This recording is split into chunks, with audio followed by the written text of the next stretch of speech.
I looked at Auntie Whitney's autopsy report again for the first time in a while, and it was like, if you read the autopsy report, it just screams murder with Auntie Whitney, in my opinion. Foot was messed up, her back, she got scars everywhere. I'm like, damn, she was jumped. Lip all messed up, her fingernails were chipped. We all know Chrissy was murdered by Nick Gordon, and there was other hands involved in it as well. That's a known fact. Pat had her hands involved in both murders.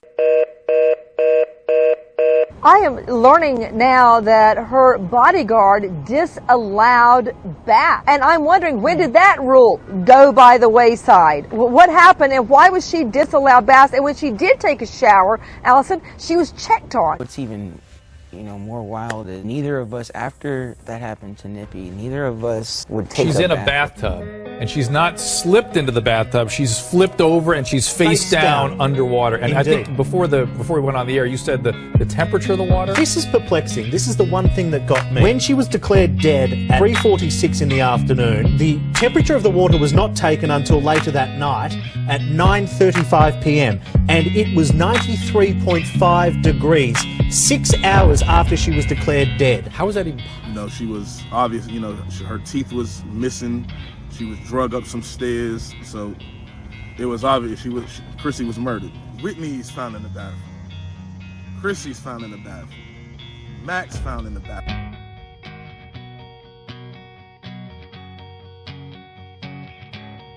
Lomas, the man who found her unconscious, reveals the shocking story. Lomas lived with Bobbi Kristina and her boyfriend Nick Gordon at the time of her death. He was introduced to Bobbi as a teen, and they dated until he went to jail in 2011 due to a probation violation. By the time of his release, Bobbi Kristina was seeing Nick Gordon. Max says that the couple were on a destructive path and that their relationship was one of extreme highs and lows and fights over jealousy. The couple and Lomas began using drugs together. Max says that he tried to reach out to Brown's aunt, Pat Hoston, and they were planning an intervention.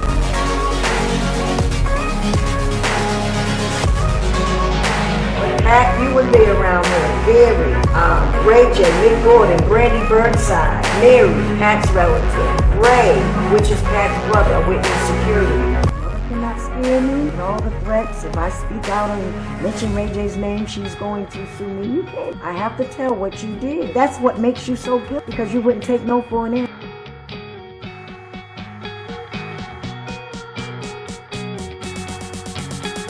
I want you guys to know that Bobbi Kristina was found first. Okay, I've always said that. She was found first because I believe their idea was to kill Bobbi Kristina first, and then say,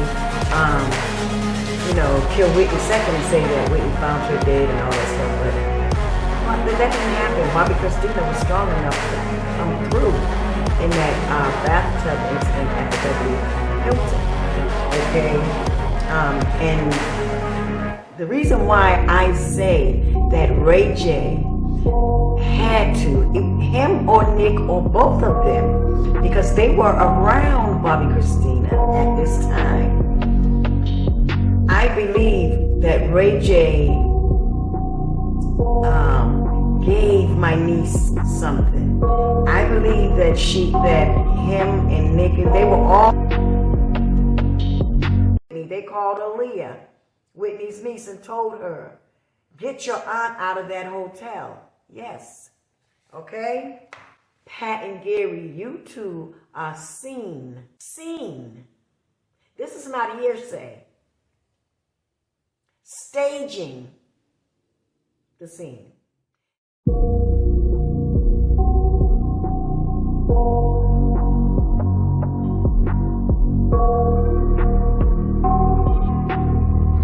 She said, Kelsey, I just threw up water out of my lungs. I just woke up throwing up water out of my lungs in the tub. And I was like, what? Everybody was standing around her. Throwing up water out of my lungs. None of them moving. None of them trying to help her out of the tub.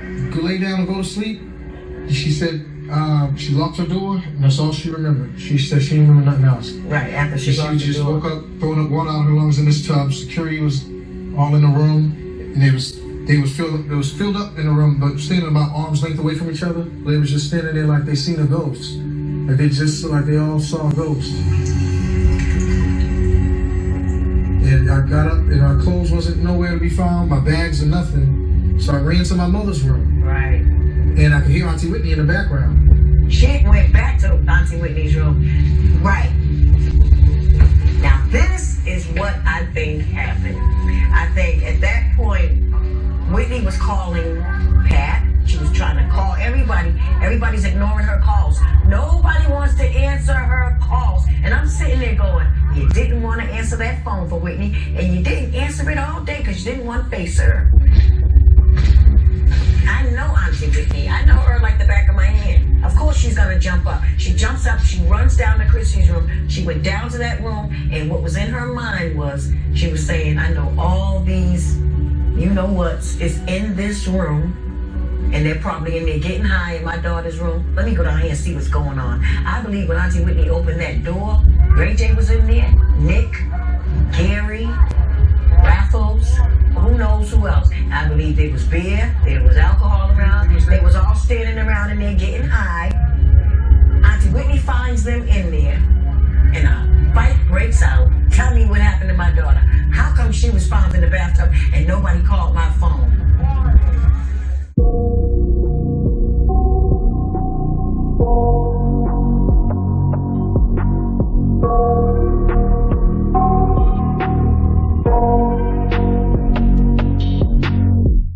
I got nightmares in my head, I fear that the thoughts build up until I can't hear, that my mind fills up into a creature, and it haunts me somewhere much deeper.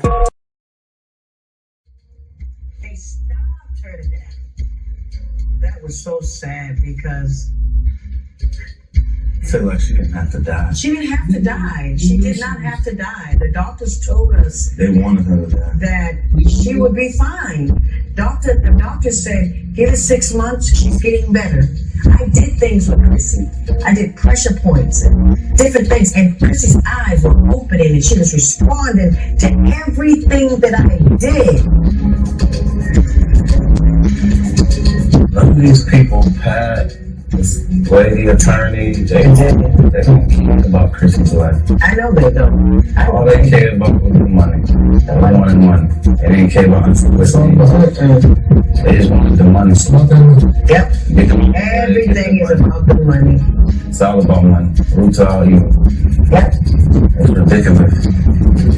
Like Dr. Jolly said, if you allow this baby, this precious baby to die, he said, Pat, you will never sleep. You will never, God will not let you rest. Do not do this to this baby girl. And she did it. Where there was a final decision made, and the doctor said to me one thing. They said by the Georgia state law, if Pat Houston and Bobbi Brown both agree, they said, Dr. Jolly Harris, you can continue. They asked Pat Houston, what's your decision?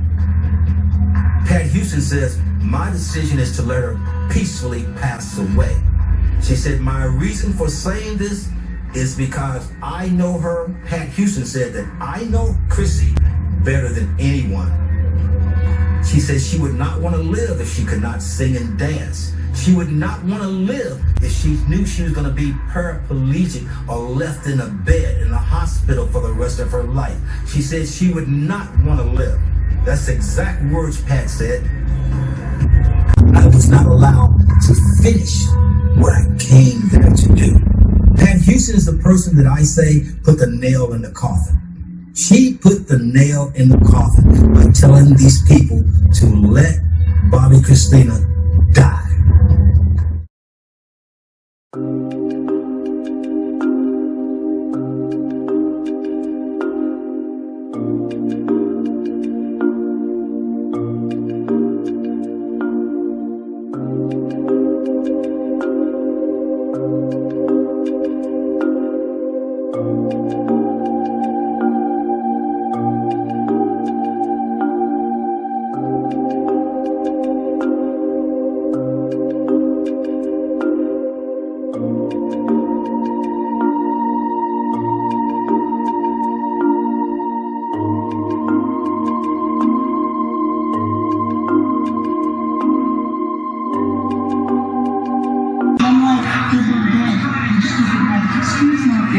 like you see my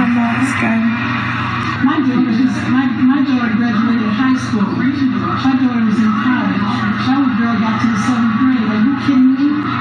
Go school yourself.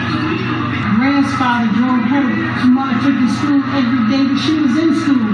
Gran only ever rode a bus because her father took her to school. Scott isn't in Savannah. Bobby never took Chris to school. Scott's in LA. They never had no interest in that. We had to wear shiny. Yeah, everybody's being invited.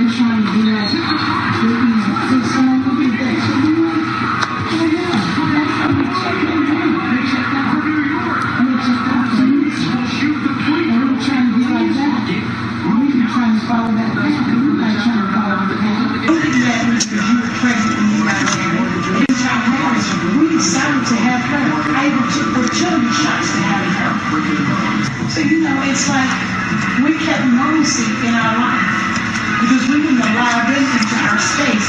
Too bad Whitney's going to do that. I'm getting out of the Houston fish story.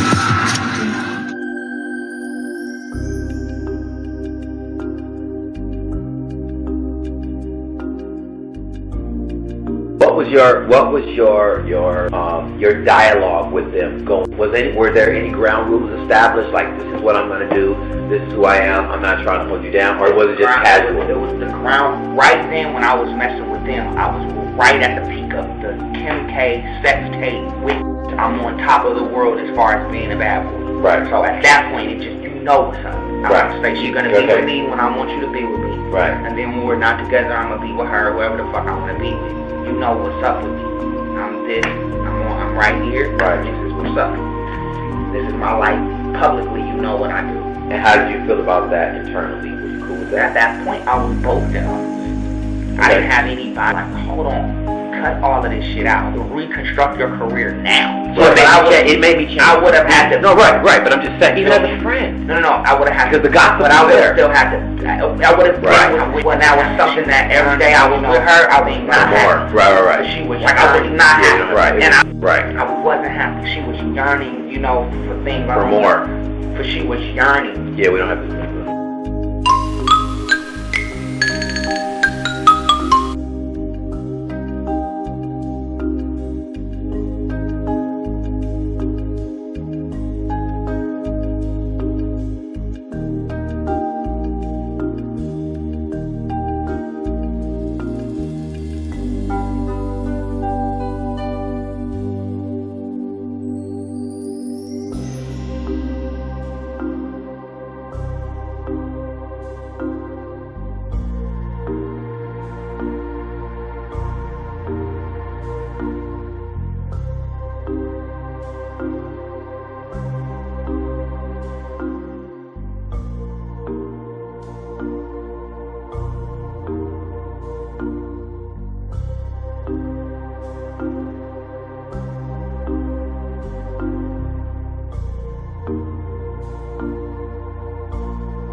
But peep game though.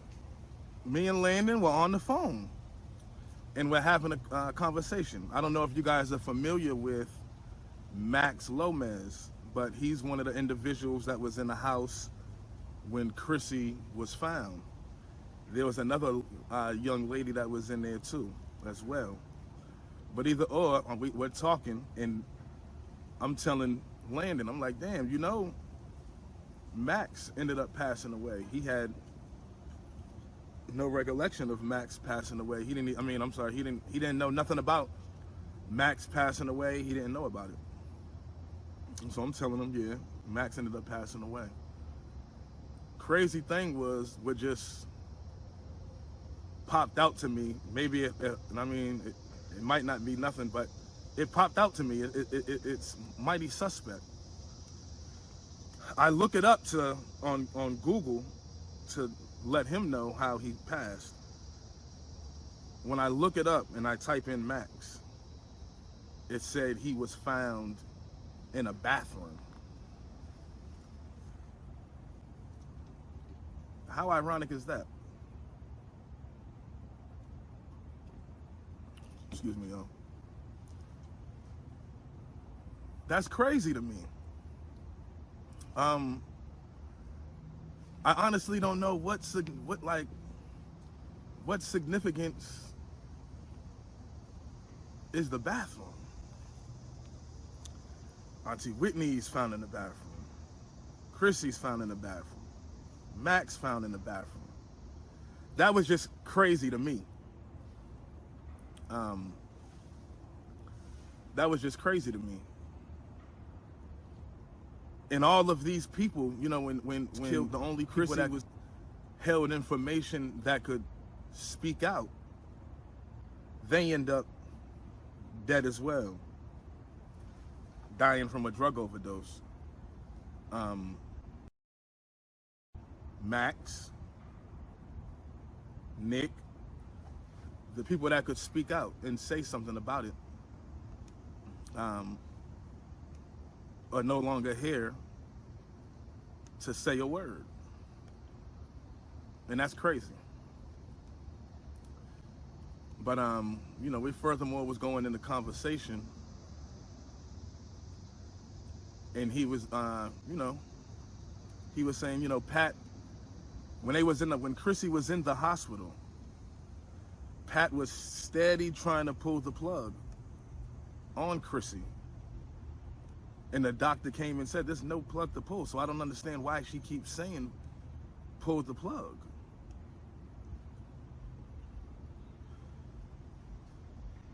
This shit is so deep, man. This shit is so deep. So here it is, my cousin, my little cousin Landon, is Bobbi Chris's brother. Why is it that everybody from the Houston side, and even my cousin, Mita, I'm not gonna say everybody from the Houston side, my cousin Mita was trying to get him put out the hospital from being in there with Chrissy. Pat and them didn't want him in there. They was uncomfortable when they seen him in there. Pat, you talking about pulling the plug, and there was no plug to pull. And you was trying to do that as soon as Chrissy hit the hospital. So it's just crazy. It's crazy, and all fingers point at these individuals. I truly believe Pat had her hands involved in both murders with Chrissy and Auntie Whitney and Nick. You know, it's obvious that Nick had something to do with Chrissy. Can I pinpoint and say he had something to do with Auntie Whitney?